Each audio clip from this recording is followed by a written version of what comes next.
यमुना नदी में हो चुका है सफाई का काम। आप देख सकते हैं कि वहां पे मशीनें चल रही हैं, क्योंकि बीजेपी की सरकार ने ठान लिया है कि यमुना नदी को साफ करेंगे। यहाँ पे कई दिनों से, पिछले एक हफ्ते से मशीनें चल रही हैं, यहाँ पे साफ सफाई का काम चालू है। आप देख सकते हैं कि इस टाइम पे यमुना नदी हमें साफ दिखाई दे रही है। यहाँ पे नीचे कंस्ट्रक्शन का काम भी शुरू हो रखा है, बड़े पैमाने पर हम कह सकते हैं, और यमुना नदी को स्वच्छ करने की बात आ गई है। पूर्वांचलियों का मुद्दा भी दिल्ली विधानसभा चुनाव में बहुत खास बना हुआ है, क्योंकि छठ पूजा का यहाँ पे आप कह सकते हैं, यहाँ पे घाट भी है जहाँ पे छठ पूजा होती है।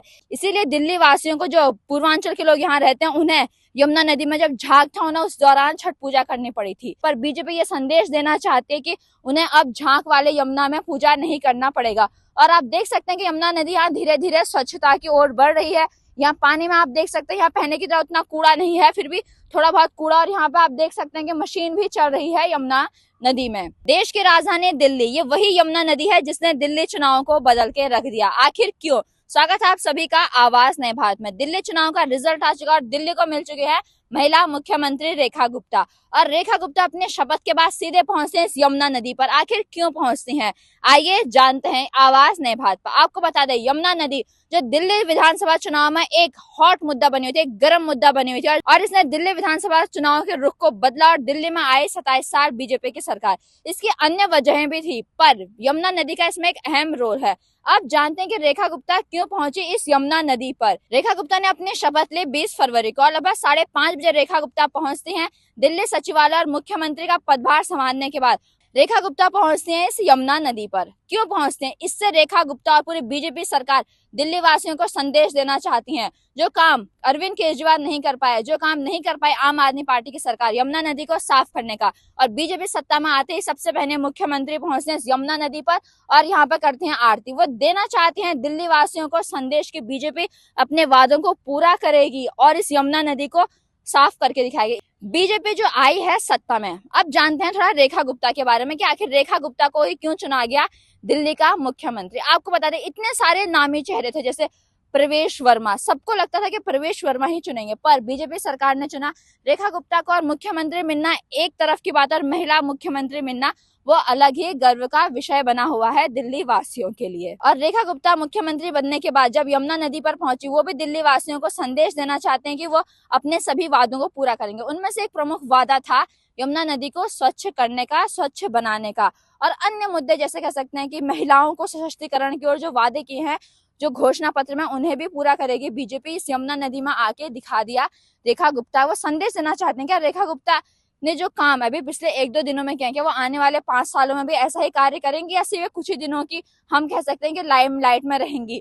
ये आने वाला समय बताएगा, क्योंकि शुरुआत में तो हर कोई काम करता है, पर आने वाले जब 2-3 साल बीत जाएंगे, वो कैसा काम करेंगी। आने वाले 4 साल बाद वो जनता के सामने जाएंगी वोट मांगने के लिए। क्या उन्हें वोट मांगना पड़ेगा, जनता को खुशी से उन्हें अपना वोट देंगी? क्या उन्हें जनता को बताना पड़ेगा कि हमने आपके लिए ये काम किए हैं, या जनता को खुद याद रहेंगे? वो आने वाला वक्त बताएगा। देख सकते हैं कि यमुना नदी का सफाई का काम शुरू हो गया है। आप देख सकते हैं यमुना नदी जो बहुत ही प्रमुख मुद्दा थी दिल्ली विधानसभा चुनाव में, जो बहुत ही गंदी दिखती थी, यहाँ पे अभी हमें साफ दिख रही है और मशीनें भी चल रही हैं वहां, और बहुत दिनों से यहाँ साफ सफाई का काम जारी है। दिल्ली जो देश की राजधानी है, पर यहाँ गंदगी का और कूड़े का हम कह सकते हैं ढेरों लगा हुआ है। इतनी सारी गंदगी दिल्ली विधानसभा चुनाव में, अगर कोई मुद्दा सबसे ज्यादा लाइमलाइट में रहा, वो था गंदे पानी का मुद्दा, साफ सफाई का मुद्दा। ये एक ऐसी प्रॉब्लम थी जो हर किसी को थी, कॉमन मैन से लेकर हम कह सकते हैं हर किसी को। साफ सफाई जो हर इंसान की जरूरत होती है। भारत जैसे देश में जहाँ स्वच्छता अभियान चला था, वहां देश की राजधानी दिल्ली में इतना कूड़ा बहुत ही भयानक था। क्या ये कूड़ा हटेगा?